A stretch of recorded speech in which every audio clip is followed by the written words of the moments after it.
Next, we talked about data and the importance of data, and we have, again, some of the best in the country here to talk about this. So, Jim Arnold. Oh, I love the sweater. There you go. Very good, Jim. With Finn Health. Did you have slides? Who he's presented to us before, but think pre and post claims review. We're going to talk about the difference between audits and monitoring, and I like the way Stephen said it. Hey, we're doing it to make sure we're in compliance. Oh, I love that, Jim. And well, you didn't have the the ugly sweater thing this year, so I figured I was going to bring my own. And Dawn, I've recently met.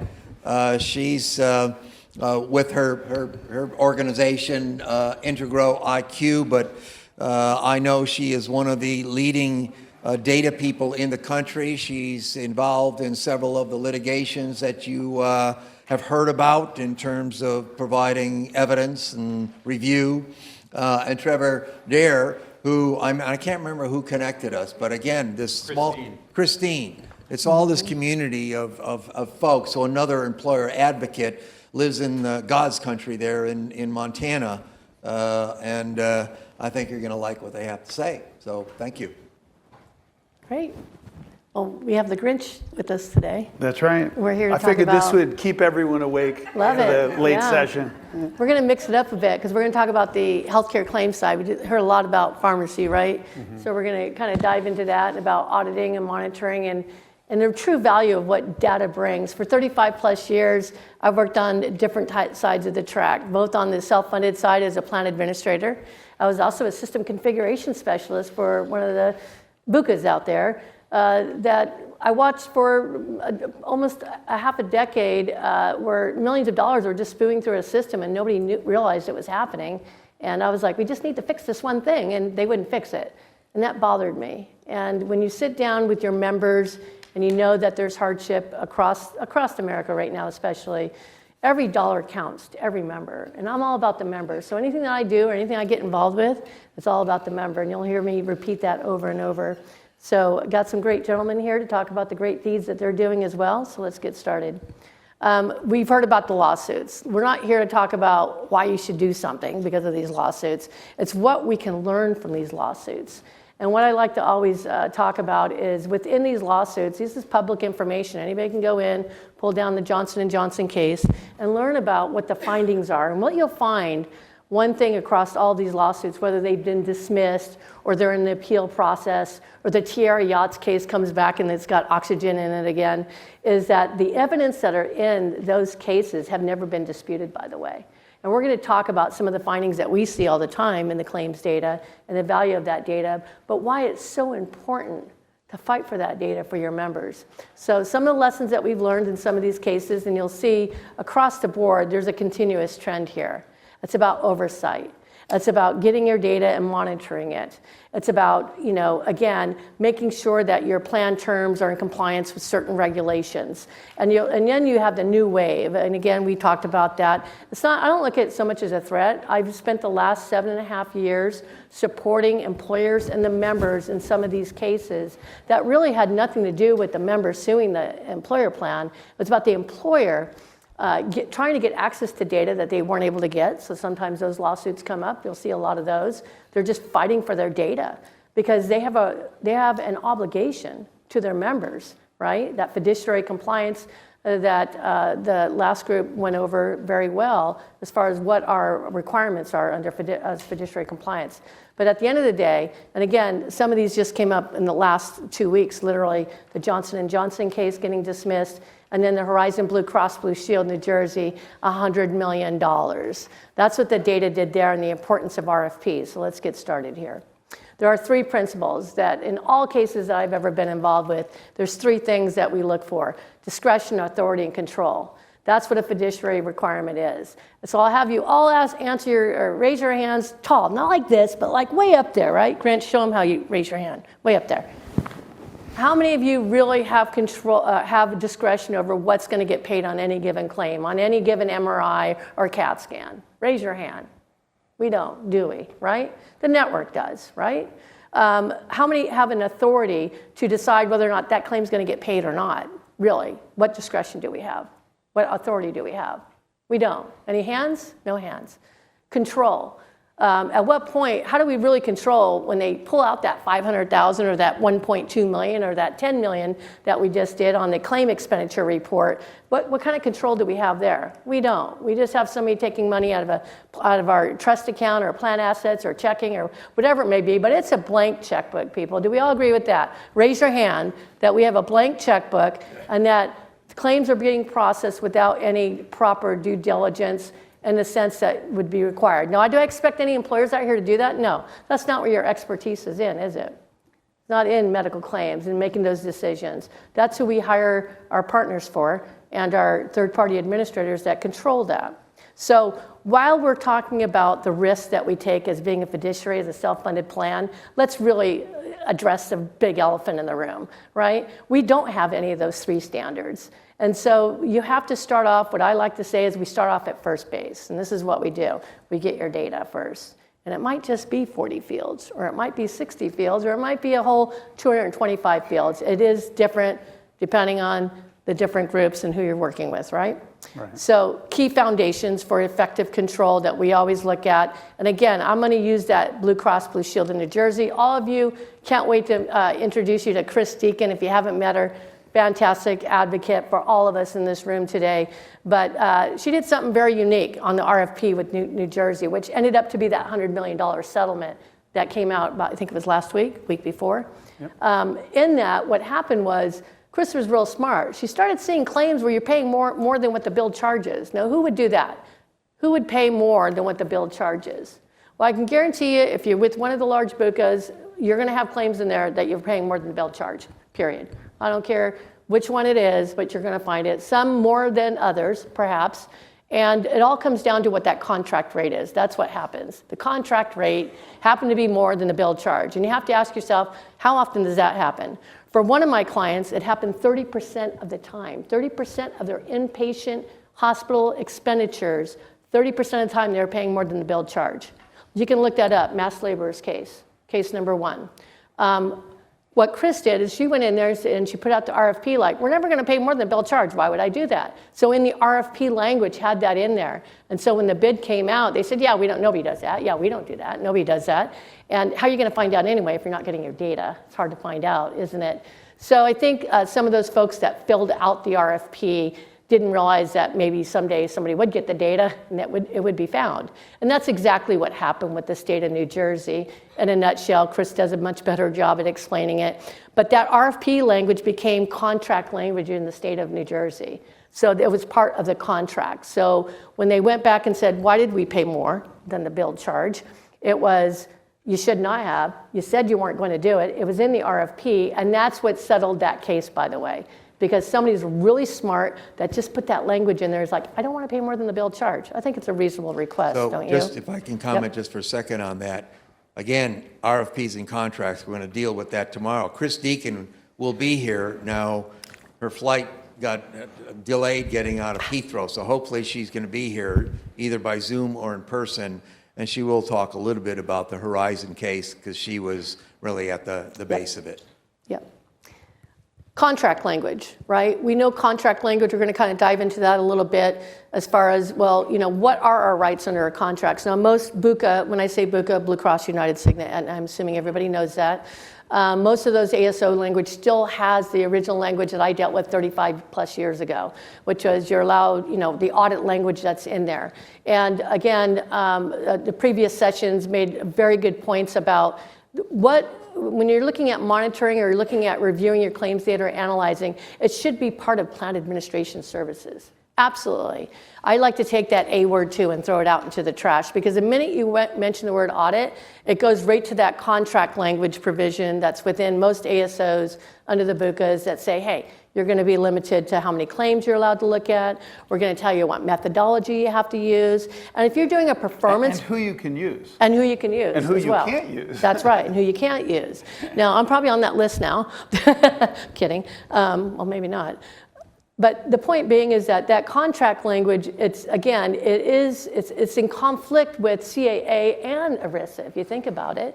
It's good for if you're doing a performance guarantee audit, and I want to get some of my admin fees back because you didn't meet the timeline for turnaround time and the different metrics that we all agree to that we're going to provide from a TPA perspective.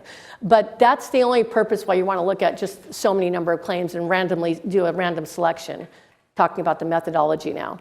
So ensuring, and again, well, and I'm going to stop right there and see if these two gentlemen want anything to say, because I'm going to take it all, keep going. But I know they've got some great examples of what you can do with your data. So any other foundations? I'm in full agreement. And Stephen Carabas had brought up a good point that if you ask for your data, they can say no. But if you demand your data, we found they will always give it to you. And they may delay, they may withhold a few fields, but we just take what we can get because that gives us the ammunition to make the business case on everything else. Yep. So definitely get your hands on the data because that's the magic. Because once you have the data, it's sort of game over for them to really defend themselves or defend some of those practices. Yeah, and there's some legal experts out there too. If you're not getting that far down the path, Julie Slezix is my go-to person. Right. I mean, I was battling for 3 months just to get the billed charge. The billed charge in data. Why can't I get the billed charges? Why? Oh, because maybe I won't be able to find out if they paid more than the billed charge, right? Key data point. And we brought Julie into the room. Within 2 days, we had the data. I don't know what happened there, but she had some magical wand or something, and that worked. So audits and monitoring. Do you want to kind of go over this one on the medical side, and then? Sure, and we don't use that A word called audit because that is narrowly defined. Yes. We call it internal control assessment. But if within your ASO agreement, and this has been in there pretty much for the last 25 years, it says an audit is a random sample of 200 to 250, and you can't use this, or you have to use a statistical sample. You can't target that. You can't hire somebody on a contingent fee because that's a conflict of interest. Even though they hire people on conflict of interest, if you hire them, then it's a conflict of interest. So just things that are just untenable. And so most of that kind of should have gone away with the CAA, but it's still in there, and we just try to work around it. Yep, yeah. Slowly starting to work its way out, but it's still there. And then also, it's really interesting, these contracts, because it does get lopsided to one point where you have your TPA saying, we can share your data with whoever we want to, by the way, and you don't need to know about it. But if you're going to share your data, we need to know about it, and we're going to decide whether or not we want you to do or not. And that's just, to me, it's just not a fair game, is it? This is the longest I've sat and not talked in a long time. So thank you both. It's DC. She does that all the time. No, I think even going back to the last slide, just what we do, we're one of the independent pharmacy consultants that Chris has mentioned, one of a handful here. And understanding how to do the RFP. You all don't have to understand how to do it. It's not your core business, but hiring someone that knows how to do it effectively. But then also making sure that whoever you hire to do that, make sure that that RFP language makes it to the contract. And that's literally 90% of what I do this time of year is look at all the RFPs that we did, what did the PBMs agree to, and did it actually make it into the contract? And I'd say 90% of the time it doesn't. And it doesn't matter which PBM. It could be transparent, could be big three. It just doesn't make it in there. And the great part, and I think the great point was in some of those cases, like the fact that that language made it into the contract is what made it enforceable. Right. And so that's a really big key. And then from the monitoring side, right, getting that, once you've established the RFP, you've got the contract you want, then you have to monitor and manage it. Your job's not done. And it doesn't matter which PBM you select. Some are definitely better and more aligned than others, but you still have to be getting the data and have meaningful data, right? People that can interpret the data for you and tell you, this is what's actually happening and this is why. And, so you can do a retrospective look back of data. There's two different types of reviews. You can do a 3-year look back, which will show you all of your pain points that happened and maybe some fiduciary alerts that are in there as well. Maybe there's that $10,000 RX that should have only cost you $5, right? But moving forward, monitoring, I cannot say this enough, it is so important. Again, as a system configuration specialist, I've seen millions of dollars just get wasted because a system wasn't working properly. And the TR Yachts case, that was a system configuration that I had mentioned earlier. But the cost of that's costing each plan we're not talking about 2%, 1%. It could be up to 20% of your plan over a 3-year period. So if you can imagine the billions of dollars, now you tally up all the employers for that TPA, it's across the board, all those errors are happening. So getting real-time monitoring is so critical, and that I would rather find a configuration problem today and resolve it than wait 3 years to go back and do a retrospective review, because I've just burned my money basically on that. So ongoing monitoring, the ability to do benchmarking as well, to have all the right fields that you can compare to see, am I paying 10,000% of Medicare, or am I paying 5,000%? RAND came out with that study that mentions 300%, 500%, between the outpatient and the professional. I think professionals under 300%, which mostly the professional claims, that's what we see in the data. But I'm going to tell you right now, I'd like to see my clients' data have that RAND study, because I'm not seeing that. In the data, I'm seeing 10,000%, 15,000%. I had a 33,000% last week on an MRI. It's not fair. There's something wrong with that. And so we started using, again, one of the key points, once you get your data, what's another good important data point? It's the transparency data. Guys, the government has given us a layup. They now have to post their contracted rates. There's no longer the day where you can say, I don't have access to contracts. The data is there, and there's companies now filtering. It's not perfect, we will say that. The MRF data, the hospital data is there, and that's what I've been working on the last 2.5 years, and the findings are just insurmountable. We would find 1 to 3% on a payment integrity look-back review and recovery program. I'm seeing 5 to 15% because of getting access to what the contracted rates are. Mm-hmm. So let's talk about data. You got line level, claim level, financial level. And something I mentioned earlier, the 837I, the 837P, that's the electronic data interchange. It's a common data exchange that goes between the healthcare system and the TPAs, right? It's all your line level stuff, it's all your claim level stuff. Then you have your financials, which is your 835. How many in this room have had access to their 835? I don't even know it. Yeah, 835 is electronic data interchange. That's the file that goes actually between the TPA and the healthcare provider. It's the actual, in these cases that we've worked on in the fiduciary cases, this is core source. Core source data is going to be that 837, and core source financial data is going to be the 835. You're not going to get that. You're going to get an electronic file. And what I want to say is that the financials that we see in the claims data that we get, whether it's pharmacy or medical claims side, that's what's coming out of their system. Doesn't necessarily mean that's the amount that was paid to that provider, by the way. And we're starting to see spread pricing inside the medical claims. And how did that happen? How did that even occur? But we're there. And it's kind of like how the PBM works, which I never wanted to understand it because it's just too complex. But we're getting there. All right. So let's go ahead and go into some examples of what the return value is of the proactive monitoring, and then also versus reactive review. And I'll let Trevor take it away from there. Yeah, we've got kind of a tight timeline, so I'm gonna go really quick just to make sure everyone else gets in here. But if there's two things to take away from kind of this presentation, right? Because you've heard all day long, fiduciary, get your data, all those things, but then what do you do with it? How do you monitor it? The two things I want you all, especially the employers in the room, to take away from this is one, you mentioned the transparency and coverage. Was that part of the CAA? Was Yes. that a portion? Okay. Yeah. So the CAA, or Consolidated Appropriations Act, also had a provision in there called RxDC, which is the drug cost reporting requirement. Now, this bad boy showed up and was supposed to be deployed December 15th, the very first year, right? And I want to give credit. I think the National Coalition had a big hand in getting that passed.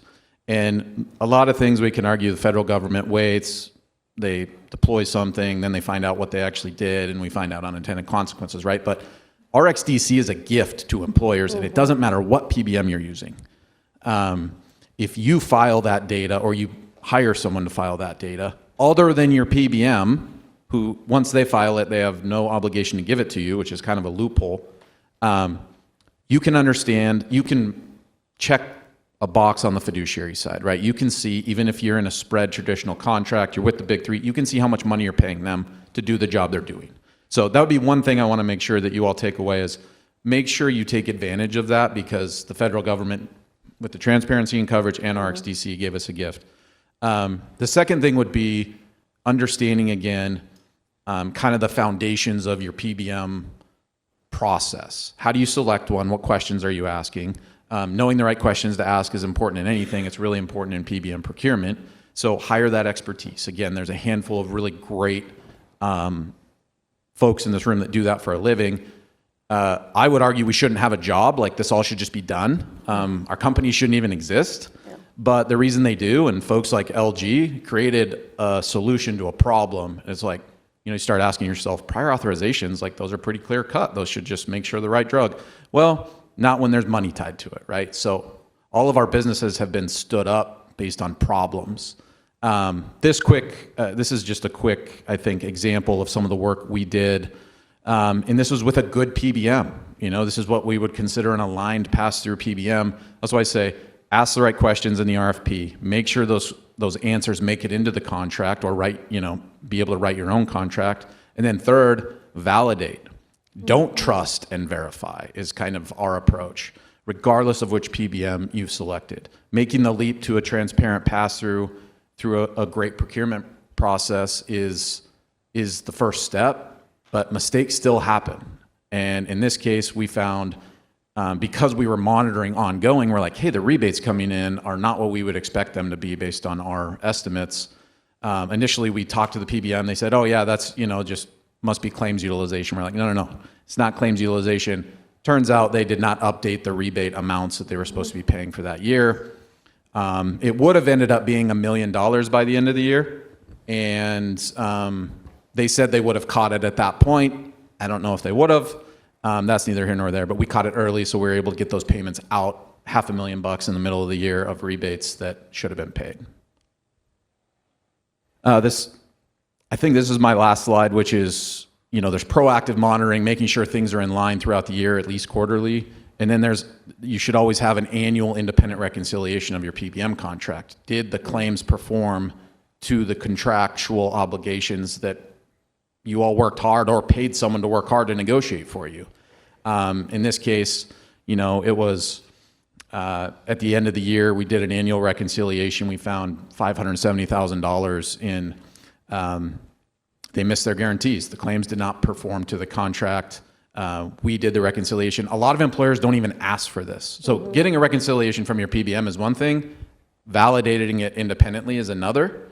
But I would say most employers even forget to ask, or even a lot of the brokers forget to even ask for the annual reconciliation. So this was just simply asking, validating it was correct, finding that rebates were not met and discounts were not met. That's so for kind of old school. 2,000 members. Yeah, 2,000 members. I mean, that's a lot of money. Well, if it's, it's 20,000 members, what it is, I don't even want to know. It's just disturbing. Okay. All right, so again, payment integrity expert, 35 plus years. I get to do this fun stuff. I really love data.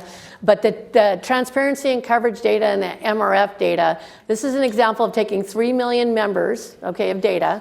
We ran it through. We used the tick data, which is the tick data that's coming from the Cignas, the Aetnas, the Uniteds, the Blue Crosses. And there's 3 different data points that I'm going to share with you.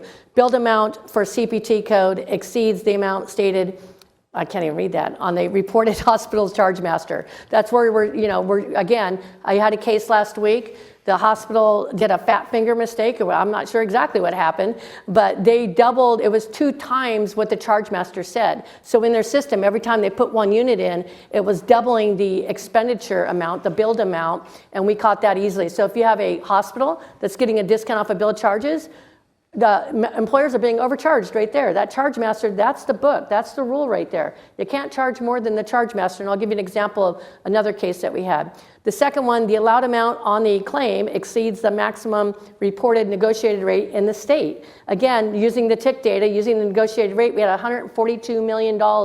I meant to mention the other one was whatever. Again, lots of money, right? Hundreds of millions of dollars on whether it's a charge master. Now, nobody's checking that. There's no payment integrity program right now really diving into that right now and bringing this information out and reconciling for employer groups. So it's very valuable information that we're tapping into right now. And again, the third one, the allowed amount again, on the claim exceeds the provider's published cash price amount as well. So these files are becoming very valuable. The regulations have been put out there so that we can have more access, forcing, that's what these regulations are, right? It's forcing people to be transparent. We had to force the buca industry to share their contracted rates because they did not want you to get access to that. And having done audits for 35 plus years, I know why they don't want you to have access to that. Mistakes happen, but they happen more often than you think. Real quick, these are single cases, by the way. All day long we see these. Outpatient hospital, again, it was a bone spur removal. The hospital put in 18 units. They billed it 18 times. So what their system did was it grabbed the highest amount on their charge master, multiplied it by 18, and they billed $480,000. Guess what? Blue Cross was at 35% discount. So what did we pay? Paid a lot of money for a bone spur, didn't we? After we found it, we had notified the hospital. Within 5 minutes, they recognized the mistake. They said, okay, we'll work on that. It took 2 months to get the money back, but it was a $324,000 single claim overpayment that should have just $16,000 should have been paid. Now, what program out there right now at your TPA is going to identify that? They're not. They're not identifying that. These happen all day long. Professional, no discount, lumbar laminotomy. We have a surgeon, billed $80,000. Assistant surgeon, billed $80,000. Surgeon, they applied the contracted rate, which was $1,100. That's rate within the reasonable rate allowance. They paid $1,100. The assistant surgeon, I don't know, they forgot. Something happened, it didn't get applied, and they allowed $80,000. So the assistant surgeon gets paid $80,000. The surgeon got paid $1,100. Common sense. You don't need to be a Don Cornelis to find that. All of you have that common sense that would look at that and go, that doesn't look right to me. I'm not saying you have to become a data analytics pro, but these are the things that drive me nuts, and it's common sense, and we have to stop it. And then the third one, and I'm going to jump off real quick off this one. Same thing, no discount. We were able to identify what the discount should have been. Again, a $59,000 overpayment. Always look at if my bill charge equals my allowed amount. Kind of want to look at it, don't you? All right, that's the message of the day. I'll pass it over to you, friend. Thank you. All right. So ultimately, we think the key is prepayment. So who would send out the money wrong and hope to get it back? So claims are processed the same way they were back in the 60s. And they're using the exact same systems. And so there isn't really any prevention, because if you prevented it, then there wouldn't be payment integrity programs on the back end that are very profitable for the carriers. So if I'm a national carrier and I make a $100,000 duplicate payment and I get it back 3 days later, I get a $30,000 prize. I get a finder's fee. And so there was one client we started with this prepayment vetting a couple years ago, and they were using a national carrier. We looked at just the claims over 100,000. There were 135 of them. 30 of them were less than or equal to 250% of Medicare, which is still not, it's still a lot. I mean, it's still basically a 60% margin for the hospital. The other 75% of them, almost 100 claims, were over 250% of Medicare. And so what this client did, they were using a TPA. They said, okay, well, FinHealth, look at the bill, tell us what's a reasonable amount, and we will pay that reasonable amount, not to exceed 250. So fast forward a year, 100 claims we took deductions on. It was an average of 40%. So it took that 20 million down to 12 million. So saved 8 million. It was over 80,000 per claim. And we only got 5 where we even heard from the hospital. So the hospital took the check and deposited it. 3 times they said, weren't you supposed to send us more money? I said, well, it was wrong. Obviously, you didn't mean to overcharge us by this.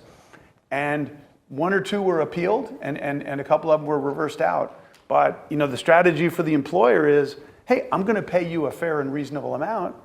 And if you want more, then that's great, but you're going to have to bring some documentation. You're going to have to show us some support. Otherwise, you're relying on these carrier rates. So ultimately, we believe it's all about prepayment. We think that the post-payment is super important, particularly to set the baseline. This is a particular bill we looked at that was billed at $400,000. We think it's worth about $133,000. Here's a couple line items on it. Ventilation assistance, which is one of the most commonly overpaid things. It was paid at a rate of $8,000 a day versus a market value of $178,000. And we're working with one of the carriers right now. It's one of the blues. And oh, well, that's not an error. You're just comparing it to benchmark. It's like, okay, so the hospital intended to charge 46 times the market value for that? Is that what you're saying? Because we'd like to sit down with it and you're certainly not looking the other way on it. And so we're using a bit of moral suasion to show them that this is an error in everyone else's book. As an employer, these are all errors, and they can say they're not errors, but at the end of the day, you're going to be held accountable because you have that higher bar to meet. And then this is a client we looked at. There was $50 million in spending. We look at 100% of it across claim processing errors, outliers, and then the third-party hospital. Think of outliers as, yes, it's a legitimate expense, but I paid too much money for it. So for this one, there were, 16 medical imaging that were paid at more than $5,000 above the market value of 200% of Medicare. And so these ones are clearly errors. You can capture them before they go out the door, but then ultimately, you're trying to hold the carrier. Where we're trying to get to is, and we're doing this with TPAs, but not yet with the national carriers, where we get the EDI files and say, hey, you know what? The employer doesn't want to use your payment integrity program. You process our claims. We're going to hire somebody independent to do that. You send it to them post-adjudication, prepayment, let them validate it, and if they don't think it's right, we're not sending the money out. And so you will see a dramatic reduction. I've been doing this like you for 30 years, but my first 25 years was outside, or actually first 20 years was outside healthcare. And that error rate was about 0.5% for everything else, for manufacturing, for commodities. Well, in healthcare, it's approximately 100 times higher. And if you compare it to market values, approximately 30% of the spend under a national carrier is either incorrect as an error or above what would be considered a competitive market rate. And the only way the key is early intervention. This is a drug. I think it was Sean talked about this. This is the same drug, and it ranged anywhere from $20,000 to an infusion to $103,000 to an infusion.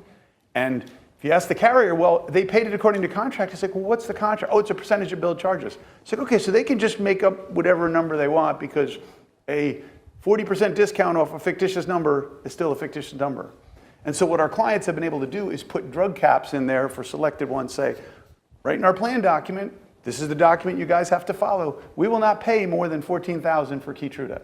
So if you charge us $108,000, we're only going to reimburse the hospital. And this is something we're getting support from at least the Blues on. So we're doing this with the Blues where they are enforcing these price caps that we're building into the summary plan document. So there's a lot of ways to try to solve it, but that onus is on you to push back against the existing system. And these are some other things to potentially add to a summary plan document. Non-specific medical codes. If they don't specify what it is, we will not reimburse you for medical stuff. If it just says device, yeah, sorry, you're not getting reimbursed. Timely filing, we're finding a lot of this. Bills being paid 1, 2, 3, 7 years after the fact. And say, what authorized you to take out $700,000 from a 1921 claim? Happens. But the patient has a 15-day turnaround time on their bill when they get it. Oh right? my gosh, So, I love pay when us they right talk away. about timely file. We have to turn this around. It's like, you guys, you pay things anywhere from a few days to 2 years, and so you don't really have any kind of defined things. So. Two most important things that are going to be takeaway here. If anything, put in your document, I'm not going to pay more than the bill charge, please. The other one would be your shared savings programs, guys. It's out of control right now, and you don't realize it. So when I say shared savings, anything where somebody's charging you a percentage of savings, it's out of control. And we were seeing fees, $100,000 for one claim fee negotiation. That is not a fiduciary. That's non-compliant. More than and your anything. administrative fees in some cases. So with that said, there's two things I hope you take away. Look at your shared savings program, put a cap on it, and don't pay more than the bill charge. These slides will all be available. Yep. We've got to cut this. Understood, here. understood. Yep, Yep. Thank you.